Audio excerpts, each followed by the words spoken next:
what's going on, guys? Welcome to this episode of Fish Nevada. I want to go ahead and apologize right off the bat for the delay in uploads.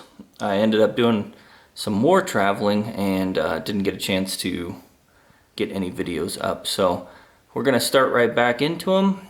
I told you guys already I wanted to do this walkthrough on my boat, so we're going to start with this one and then we will pick back up with the fishing here shortly. So thank you guys for watching, and be sure to subscribe to the channel if you're not already.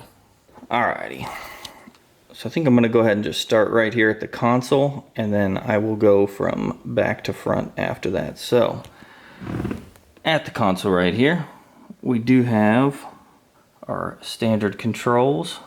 Lots of gauges here, which I really like that this actually has the trim gauge built into it, along with the flow for the water pressure and all that stuff.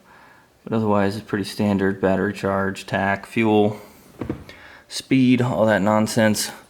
The 12-volt outlet, there's nothing hooked up to this, but I can actually hook up to an accessory, and then my live well controls right there. Horn up front. Right here at the console, I do have the factory hook, Lowrance hook. I'm not at all familiar with Lowrance stuff, but so far I've really enjoyed this thing. It's actually really a nice unit. Controls over here, kill switch, all that fun stuff. I am pretty dang tall and I can actually sit pretty comfortably in here, so this isn't bad for a smaller boat. The seats on this thing are actually like a probably synthetic leather, but they're pretty comfy. Got 3 across right here. I don't have any issues in sitting in them, but of course I'm not doing like super long runs, so they haven't been an issue for me at all. I do have some under seat storage here. It's where my battery tender maintainer thing is, the splitter and bank.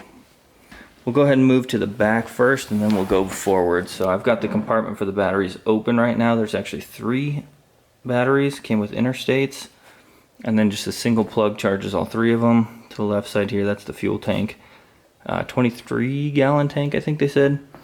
So that lasts me forever on this little engine. So that's a 75 horse Merc. So it actually takes a long time for that to use that up. Right here we got the live well. This thing is massive.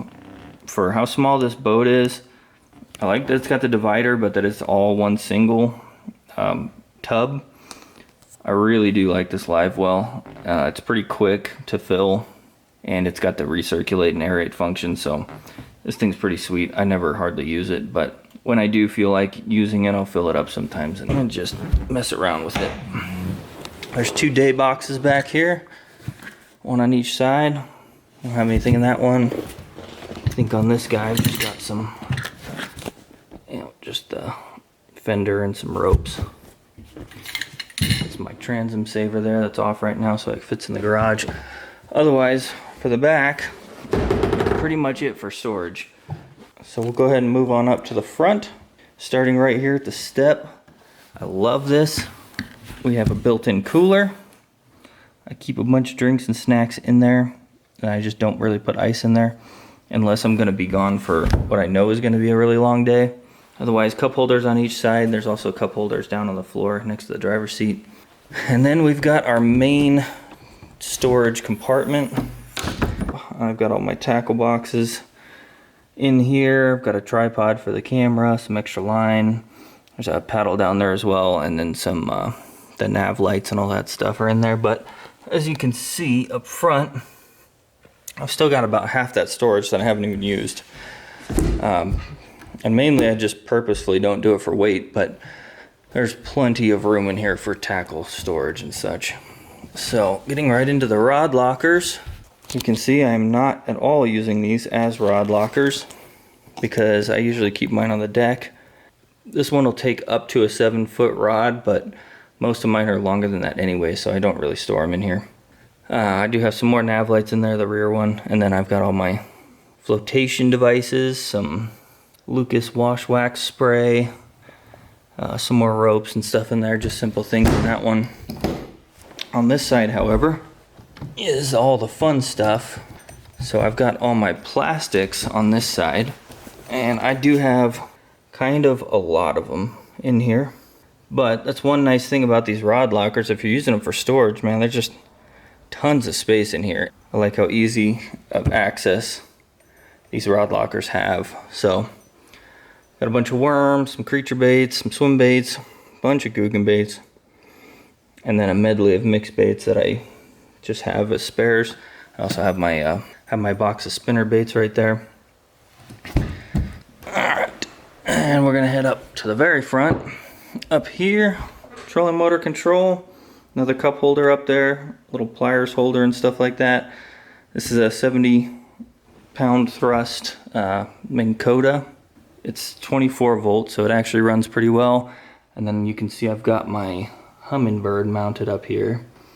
There was a Lowrance from the factory, the same exact one, and I already had the Helix 7, so I went ahead and mounted mine and wired it all up, and I've got it mounted right at the bottom of the trolling motor there. So that thing works pretty well, and that pretty much covers it. These are not super complicated boats. All right, so that pretty much covers the entire boat. It's really not massive. There's not a ton of stuff going on here, but for a 17.5-foot boat, this thing has everything I need it to have. So plenty of storage for tackle, good seating. You know, it's got enough storage for all my boating stuff that I need to have with me. And I love the way it handles. It's got good power for its size. It's a 75 horse, and I can get up to about 41 or 42 miles per hour. So that's pretty dang good for a boat. The deck size is big. I can stick all of my long fishing rods on there that won't fit in the rod lockers, and I'm not, you know, squishing them up or anything like that, and I'm not walking on them. There's plenty of deck space. This is the TXW model, so it's the tournament edition, and gives you it's a wider profile than some of the other 17-foot class ones, so that's the reason I got this one.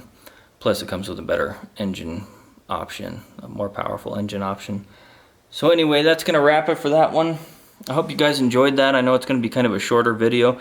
I just wanted to make sure we did a detailed walkthrough because we never have, and I've had this boat for a couple years now, and I use the crap out of it. If you guys are looking at boats, possibly if one of these things ever comes up used, I mean, if this is in your price range, I would highly recommend getting this. It's been everything I wanted it to be. It does handle relatively choppy water, no problem. You know, you're not going to be out there in 3-4 foot waves, but it'll take some pretty good wind and gusts and stuff like that, no problem. So I've been very happy with it.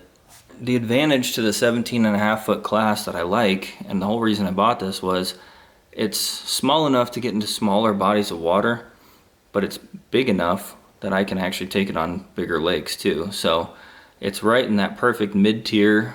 It's not going to handle a ton of weather, but it'll handle enough for me to get out on pretty much any waterway that I want to get on. Anyway, I appreciate you guys watching. I know this is kind of out of the ordinary, a little bit of a different style of video.